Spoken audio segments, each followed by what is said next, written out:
ఇంటింటికి వెళ్ళి వాలంటీర్లు పింఛన్ ఇవ్వనీయకుండా అడ్డుకున్నటువంటి చంద్రబాబు నాయుడు గారి క్యాంపు, దాన్ని డిఫెండ్ చేసుకోవడం కోసం ఏదో పత్రికలు టీవీ ఛానళ్ళు ఉన్నాయి, నోరేసుకుని అరిసేవాళ్ళు ఉన్నారు కదా అని చెప్పి అన్ని తప్పుడు మాటలు మాట్లాడుతూ ఉన్నారు. కానీ జనానికి అవన్నీ ఎక్కడం లేదు.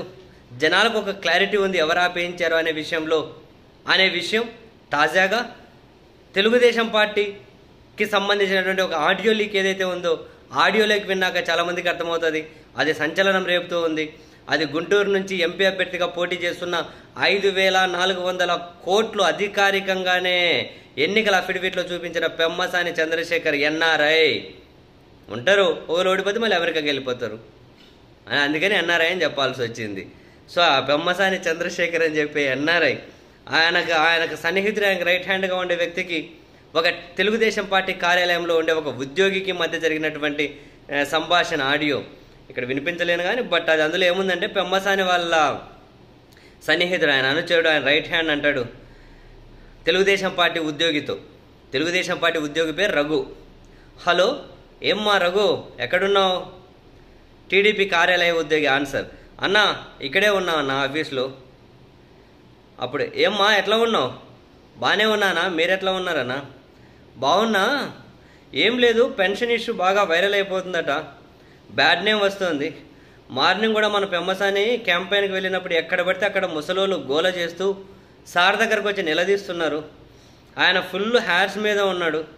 ఏంటి అసలు వీళ్ళు ఏం చేస్తున్నారో కనుక్కోమన్నాడు, అందుకే కాల్ చేశాను అని ఆయన అంటే, అప్పుడు ఆ ఉద్యోగి అన్నాడు, అన్న నాకు అర్థమైంది, నాకు ఉదయం నుంచి ఇదే విషయం మీద 40-50 ఫోన్ కాల్స్ వచ్చాయి. అప్పుడు ఈ పెమ్మసాని అంచాడు, ఎందుకని మీరేం చేయలేకపోతున్నారు, ఎందుకని మీరేం చేయలేకపోతున్నారు, అసలు ఏంటిది అని అంటే, అప్పుడు ఆ ఉద్యోగి అంటాడు, చెప్పి విసిగిపోయాం మనం. ఏంది విసిగిపోయేది?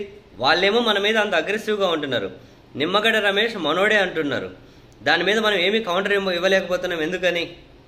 అప్పుడు ఆ ఉద్యోగి, కౌంటర్ కాదన్నా, అసలు విషయం ఏంటంటే యాక్చువల్గా మిస్టేక్ మనదే ఉంది.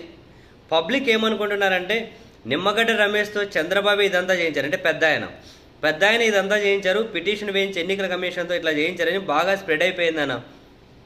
స్ప్రెడ్ అవ్వడం ఏముంది, నిజమే కదా.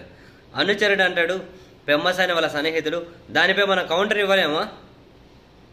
దీని గురించి లోకేష్ అన్నకి చెప్పాం, మీరెవ్వరూ దీనిపై ఎట్టి పరిస్థితుల్లో రెస్పాండ్ అవ్వద్దు అని చెప్పారు. 60-70 నియోజకవర్గాల నుంచి దీనిపై కాల్స్ వచ్చాయి అని. అప్పుడు ఆ పెమ్మసాని అనుచరుడు అంటాడు, కాదమ్మా రఘు, ఇప్పటికే మన పరిస్థితి వరిష్ఠగా ఉంది, పెమ్మసాని గారు ఇంత ఖర్చు పెడుతున్నారు, కష్టపడుతున్నారు.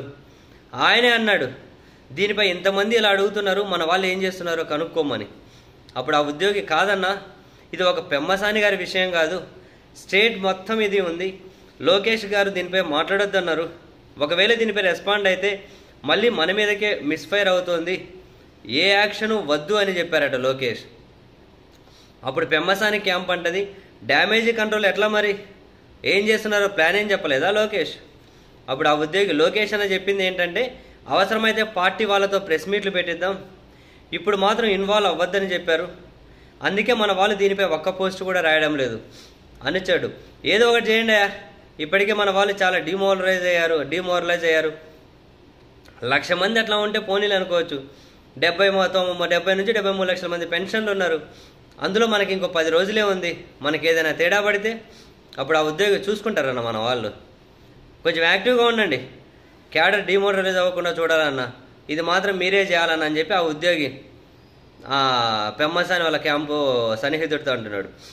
అప్పుడు ఆ పెమ్మసాని మనిషి అంటున్నాడు, నీకు తెలుసు పెమ్మసాని గారు ఎంత ఖర్చు పెడుతున్నారు, ఏం చేస్తున్నారని, మాకు మీరు కొంచెం సపోర్ట్ చేయండి అబ్బా, ఏంది ఇది? ఆ ఉద్యోగి, ముసలోళ్ళతో ఏముంది కానీ 2-3 రోజులు అయితే మర్చిపోతారులే అన్న ముసలోళ్ళు, అరే నీ పాసుగుల. అప్పుడు పెమ్మసాని వాళ్ళ మనిషి అంటాడు, 2-3 రోజులు కాదు, ఇంకా 10 రోజులే టైం ఉంది, ఏం చేయాలి? లోకేష్ అన్న ప్రెస్ మీట్లు పెట్టిద్దామన్నారు, మాట్లాడించండి. ఆ పత్రికలు రోజు గబ్బు రాయాలిగా, బ్యానర్ హెడ్డింగ్లు పెట్టి, ఆ టీవీ ఛానల్ డిబేట్లు కళ్ళార్పకుండా అబద్ధాలు చెప్పాలిగా, కళ్ళార్పకుండా 7 గంటలకు ఆయన వస్తాడు, ఎంత క్యూట్ ఉంటాడు అబద్ధాలు చెప్పేటప్పుడు.